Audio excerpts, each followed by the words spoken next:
Congratulations, you were born a ghost the size of a fist, with no evolution, no face, and no chance of ever being loved for what you are. Because what you are kills people, literally kills them, and every official description treats looking under your rag like a fatal workplace accident. A scholar looked beneath the cloth and died from terror on the spot, as if academic curiosity finally found the one peer review it could not survive. Another trainer only saw the cloth shift for a second, walked home, and died in agony that same night like the universe mailed him a delayed penalty notice. One glimpse of your true form causes a mysterious illness with no cure, which is basically the worst possible customer service policy for making friends. Nobody ever describes what they actually saw, because describing the horror would make it smaller, safer, and less frightening. Inside that dark little body that drops people dead lives a creature that wants one thing: to make a friend. It wants someone to reach back, to stay nearby, and to give it something in return that is not a dying breath. Welcome to being the tiny, rag-covered ghost creature that everyone fears before they ever understand it. You are not simply lonely, because loneliness implies things were different once or that they might someday end. Your situation is worse.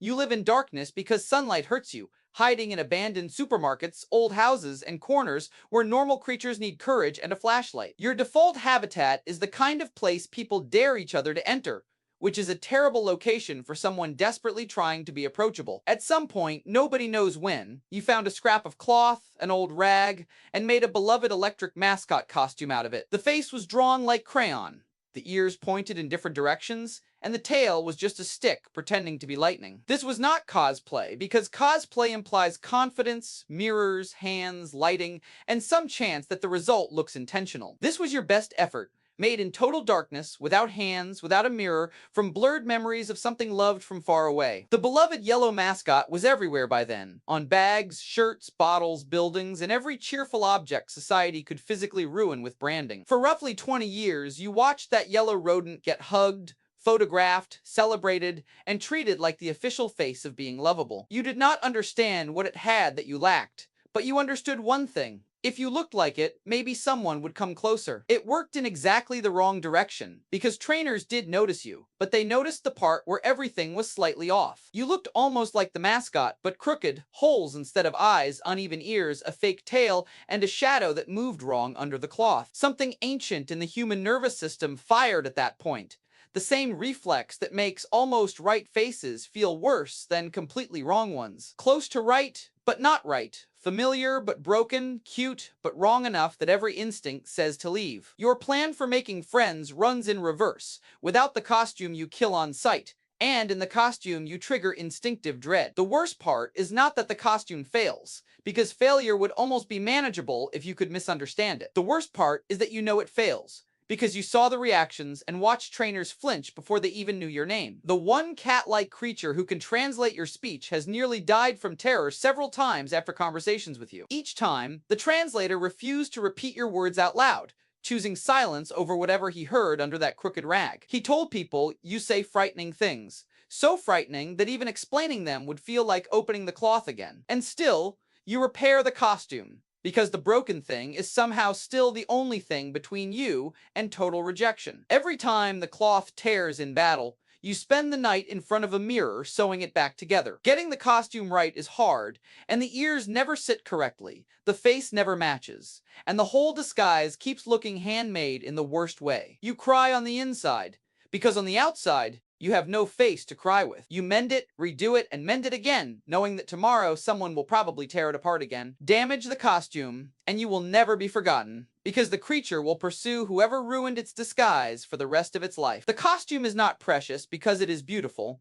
It is precious because it is the only wall between the world and what happens when someone sees the real thing. Now, about the beloved yellow mascot, the whole picture does not make sense unless you understand what exactly this ghost tried to copy. You copied the mascot of the entire monster-catching world, which means you did not imitate a random cute creature, but the official shape of being loved. This was the creature whose face became the franchise's default smile, the one everything else quietly rearranged itself around. Its image appeared everywhere, on official buildings, aircraft, public events, merchandise, and cheerful surfaces designed to make people feel safe. It received special games, movies, spin-offs, and marketing campaigns, while you received an old rag and the hope that approximation might be enough. Nobody really dislikes the beloved yellow mascot.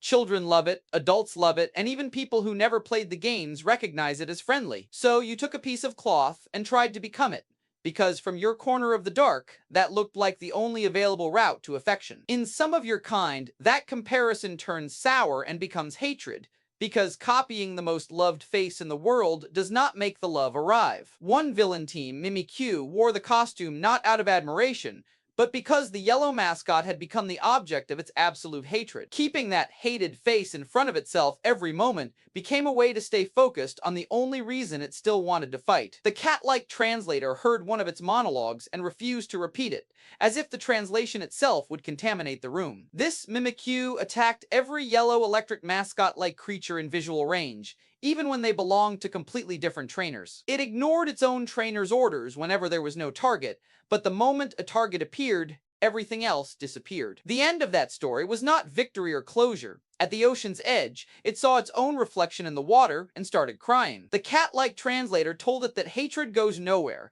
which is probably the closest thing this species ever gets to a therapy session. The Mimikyu took that in, left the fight behind, and went to play with other creatures in a bear-like den. That passes for a happy ending here. Not healing, not freedom, just one afternoon where nobody immediately runs away. Now the mechanics matter, because lore without mechanics is only half the story. You have the ability Disguise, which once let your costume absorb the first hit in battle for free. In Generation 7, the first damaging attack against you did nothing at all, as if the universe briefly agreed to respect your boundaries. You could use that free turn to set up, strike back, inflict status, or win before the opponent understood what version of the problem they were facing. It was the one thing in your life that worked with no conditions attached. Then the rules changed, because the world tends to adjust itself around anything that gets too visible. In Generation 8, the first hit still broke against the disguise, but now it cost you 1/8 of your maximum health. The protection stayed, but it became a paid service, like your only emotional defense had been moved behind a subscription plan. Your only defense absorbs the blow at the price of itself, and every saved hit still leaves the costume damaged. Each time the cloth tears in battle, you drop into busted form. The fake head hangs sideways, the mask faces the ground, and dark vapors seep out. The official descriptions suggest that this moment probably does not hurt physically, because the real damage is sadness. The costume is ruined, and suddenly you are recognizable again as what you are, which is exactly the thing the costume existed to prevent. Tonight you will fix it, because tomorrow still exists and the world still expects you to wear the only face it can survive. By Generation 9, you are no longer the unstoppable terror you once were in battle, sitting far lower in ranked usage with a tiny pick rate. Competitive players now treat you as a niche support option, a former monster of the rule set kept around only for specific emergencies. You were dominant while the rules allowed it, until the rules adjusted specifically around you, as if even the game system flinched. The rules tend to shift around anything that gets too visible, which is a cruel pattern for a creature already punished for being seen. You weigh less than a bottle of water and stand shorter than a sheet of paper without the disguise. Under the cloth, there is only a dark little mass with vague eyes.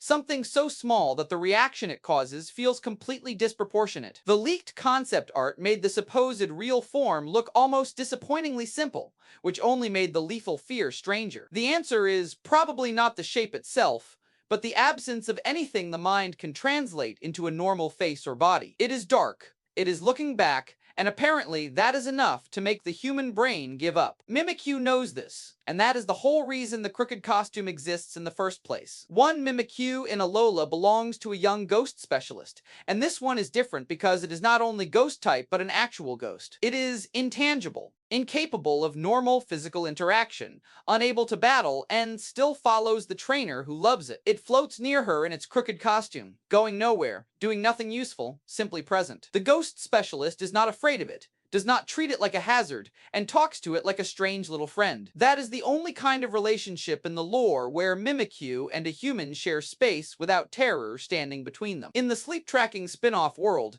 Mimikyu sleeps while imitating the beloved yellow mascot. It positions its head the same way, curls up roughly the same way, and copies the details even when nobody is watching. At that point, the disguise is no longer just a strategy. It has become who Mimikyu thinks it is. Now consider how the creators handled what they had made, because this creature appeared during the franchise's 20th anniversary. Putting the beloved yellow mascot at the center of Mimikyu's imitation was not an accident. A creature that wants to be the mascot but cannot inside a game celebrating what it means to be the mascot, becomes quiet commentary under the surface. In the 2020 popularity poll, Mimikyu received more than 99,000 votes and placed third among every creature in franchise history. It beat legendaries, starters, and monsters with huge marketing campaigns, even though nobody built the whole machine around it. Nobody really marketed Mimikyu that way. It resonated on its own, which is always more disturbing than a planned success. The things people write about Mimikyu do not sound like normal favorite monster nostalgia or admiration for a powerful legendary creature. They sound personal, because a creature wearing a mask over an unacceptable face is not really a fantasy problem. Repairing the mask every night because exposure is worse, living in the dark because light hurts, and copying the most loved face in the world because being yourself produces fear. That is not just a monster description, that is a specific human experience wearing a crooked rag with crayon cheeks. People recognized it, and the votes made sense because the little ghost accidentally became a mascot for everyone who survives by performing acceptability. The creators saw the numbers, and Mimikyu kept appearing in newer games and merchandise because people genuinely loved it. There is something strange in that outcome. Mimikyu wanted to be loved by pretending to be something else, but got loved for exactly what it is. People loved the crooked costume, the midnight repairs, and the desperation wearing a drawn-on smile. But Mimikyu does not know that, so it keeps sewing the cloth and believing the disguise is the only reason anyone stays. The lore leaves one question unanswered. Can Mimikyu take off the costume? Not physically, but as a real possibility. The descriptions never show life outside the cloth, except through the deaths of those who see it. Even while asleep, Mimikyu keeps imitating the beloved yellow mascot when there is no audience left to impress. The anime also shows that one Mimikyu's hatred of the beloved yellow mascot ran deeper than its desire to become it. But that hatred was not freedom. It was just another shape of the same dependency, still orbiting the face it could not escape. The closest thing to authenticity in the lore is the ghost specialist's companion, which cannot wear a physical costume because it has no physical body. That is not escape either, because being loved as a ghost is still a different kind of trap when you cannot really touch the world. Somewhere in the dark corner of an abandoned shopping mall, while the sun does its work outside, a creature that kills on sight sits in front of a mirror. It holds a needle, fixes the crooked costume again, and cries on the inside because the face outside is only a drawing. It genuinely believes that next time will be better, that next time someone will look at the crayon cheeks and come closer. It imagines someone seeing that crooked face and greeting it as if it were the beloved yellow mascot. It believes that with the same certainty as the scholar who reached for the edge of the cloth and pulled. They were both wrong, but only one of them keeps trying. There is a detail in the Sword Era description that deserves more attention.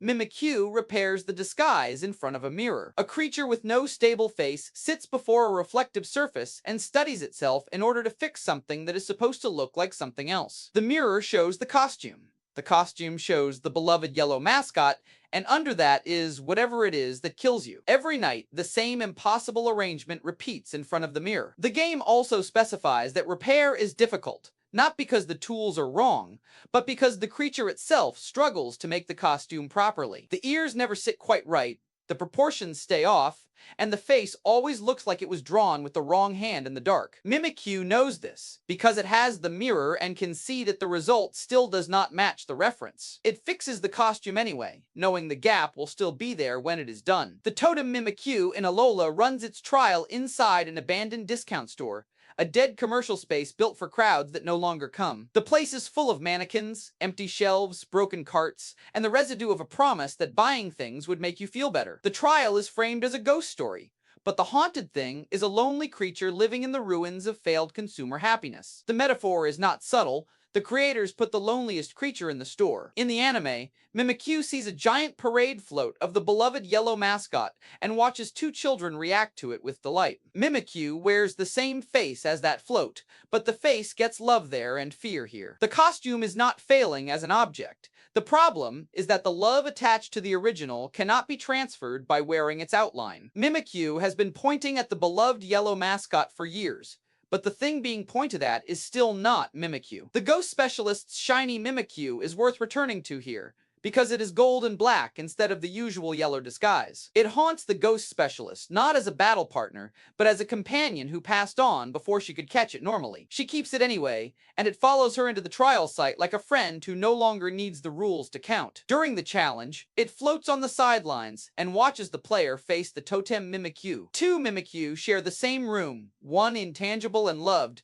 the other physical and dangerous. The game does not explain the contrast, it simply leaves both of them there and lets the room become the argument. The competitive history of Mimikyu mirrors the lore with uncomfortable precision. In Generation 7, disguise made Mimikyu one of the most reliable win conditions in several battle formats. Players built entire teams around guaranteeing it a free setup turn, as if the rag costume had become official tournament infrastructure. The meta adjusted, then adjusted again, and Mimikyu stayed relevant through sheer unpredictability. It could run different sets, different items, and different plans, so no single answer covered everything it might become. Building a reliable answer to Mimikyu forced concessions elsewhere, like preparing for one tiny rag ghost distorted the entire team around it. Then the creators noticed, and in Generation 8 they changed disguise so the free hit became a paid hit. 1/8 of your health disappears when the costume breaks, which sounds minor until you realize the protection now charges rent. On paper it was a small adjustment.